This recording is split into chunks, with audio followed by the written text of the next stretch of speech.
دا مبارک نشست شروع کوو په دې سوال سره چې یو ورور را لېږلی دی،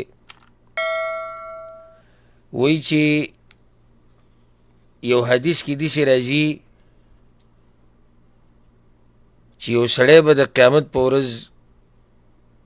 د جهنم طرف ته روان کړی شي او د جهنم فیصله به پرې وشي. نو کله چې دی جهنم ته رواني نو دا سر به راوګرځوي، شاته به وګوري، وی الله به وایي چې ده ولې شاته وکتو؟ وی دی به وایي چې زما خو دا امید و چې الله به ما جنت ته بوځي، نو الله به امر وکړي چې جنت ته یې بوځئ. آیا دا حدیث صحیح دی او که نه؟ الجواب وبالله التوفیق. داسې یو روایت شتي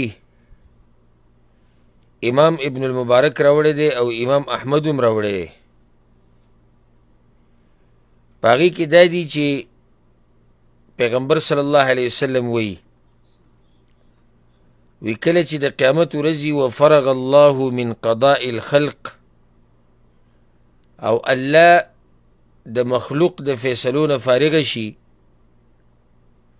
فیبقى رجلان، نو دوه سړي به پاتې شي،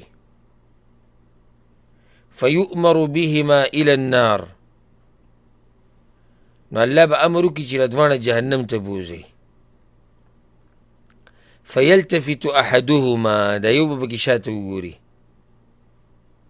فیقول الجبار تعالی، الله به وایي ردوه، دی راواپس کړئ.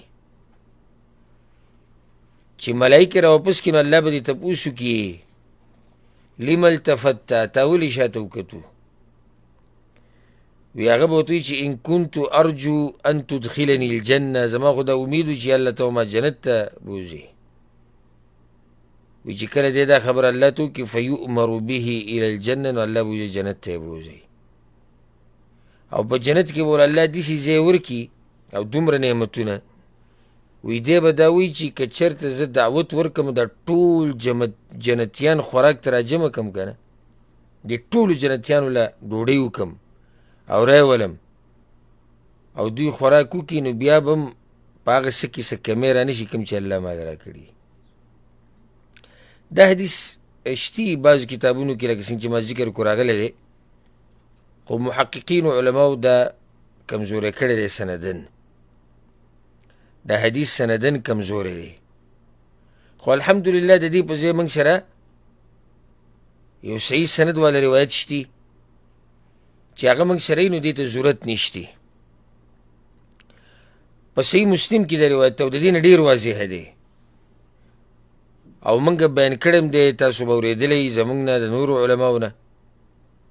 د عبدالله بن مسعود رضی الله عنه روایت دی، پیغمبر صلی الله علیه وسلم وی آخر من يدخل الجنة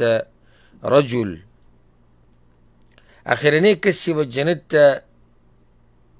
ننوځي الله به د جهنم نه راوباسي او ډېر کمزوری به وي او سکاره به ترې جوړ شوي، کله به رواني کله به ولیږي، یعنې طاقت به پکې نه وي. پیغمبر صلی الله علیه وسلم وی فاذا ما جاوزها التفت الیها، کله چې دی د جهنم نه واوړي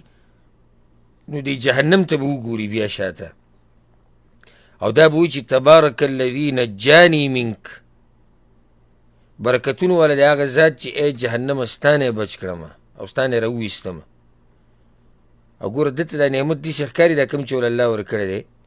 لقد اعطاني الله شيئا ما اعطاه احدا من الاولين والآخرين، الله چې ما له کوم نعمت را کړی دی د هېڅ چا له نه دی ورکړی، نه په پوخانو کې او نه په وروستنو کې. بس دی به دقه شاني فترفع له شجره، ده ته به یو ونه راښکاره شي، وی دی به وایي چې یا رب ای زما ربه دې ونې ته مې نږدې که لاستظل بظلها، چې د دې ونې د دې سوري نه فایده واخلمه، او هلته چې کومې اوبه دي هغه وڅکمه. وی الله به ورته وایي چې ای ابن آدم، ای د آدم بچیه، لعلی ان اعطیتکها سألتنی غیرها، که دا دله زه درکم بیا به نور څه سوال کې. وی به چې لا یا رب، نه نور څه نه غواړم، او د الله سره به لوز وکړي چې نور څه به ترې نه غواړم. او الله به له عذر قبول کړي لانه یرى ما لا صبر له علیه د هغه سینې چې صبر نشي کولی نو بس الله به دغه ونې ته نږدې کړي د هغې په سوري کې به ناست شي د هغې نه به اوبه څکي نو اخوا به ورته ونه ښکاره شي چې هغه به د دې نه غوره وي نو دی به وایي چې یالله هغه ونې ته مې نږدې کړي چې د هغې اوبه وڅکم او د هغې په سوري کې کښېنم لا اسألک غیرها دې نه بد د نه څه نه غواړم وی الله به ورته وایي چې ای د آدم بچي الم تعاهدني الا تسألني غیرها تا ما سره لوز نه وکړی چې نور څه به نه غواړې نو که زه اوس تا دې ته نږدې کړم کیدای شي ته به نور څه وغواړې نو دی به وایي چې نه نور څه نه غواړم او لوز به وکړي د الله سره او الله به له عذر قبول کړي ځکه چې دی هغه صحیح نه چې صبر پرې نشي کولی نو هغه ونې ته به نږدې شي بیا به یو بله ونه د هغې نه ښایسته دی ویني د جنت د دروازې په خوا کې عند باب الجنه او پیغمبر صلی الله علیه وسلم چې دا ونه د هغه تېر شوو دوو ونو نه به غوره نو دی به وایي چې یالله دې ونې ته مې نږدې کړي چې دې سوري کې کښېنم او اوبه یې وڅکمه الله به ورته تا ما سره لوز نه و کړی چې نور څه به نه غواړې دی به وایي بله یا رب لوز مې کړی خو هذه بس دغه راکړه لا اسألک غیره دې نه بعد د نه څه نه غواړم صرف دغه ونې ته مې نږدې که بس وی الله به له عذر قبول کړي ځکه چې دی هغه صحیح نه چې صبر پرې نشي کولی فیدنیه منها دغه ونې ته به یې نږدې کړي بس دغه ونې سره به دې خوا کې ناستي فیسمع اصوات اهل الجنه جنتیانو اوازونه به واوري هغه به دې وبسر لګي خبرې به کوي ګپ شپ به لګوي خوشحالیانې به خنداګانې به بیا وی الله وي چې دومره دې راوستم خو دننه مې کوه ته وی الله به ورته وایي چې ایردیک ته په دې خبره باندې راځي چې زه دله د دنیا د باچایي امره باچایي درکم او د هغې په شان ورسره نور هم درکم په دې ته راځي وی دی به ورته وایي چې یا رب اتستهزئ مني وانت رب العالمین یا الله ته ما پورې خاندې او ته رب العالمین روایت کې راځي فضحک ابن مسعود رضی الله عبدالله بن مسعود وخندل بیا وی الا تسألوني مما اضحک تاسو ما نه تپوس نه کوئ چې زه ولې خاندم هغه ورته مما تضحک ابو عبدالرحمن ولې خاندي وی هکذا ضحک رسول الله صلی الله علیه وسلم دقه شان پیغمبر صلی الله علیه وسلم چې د حدیث بیانونو خاندلي نو موږ ته تپوس کوو مما تضحک یا رسول الله ولې خاندي یا رسول الله وی من ضحک رب العالمین د الله د خندا د لاسه خاندم کله چې ورته دا بنده ووایي چې اتستهزئ مني وانت رب العالمین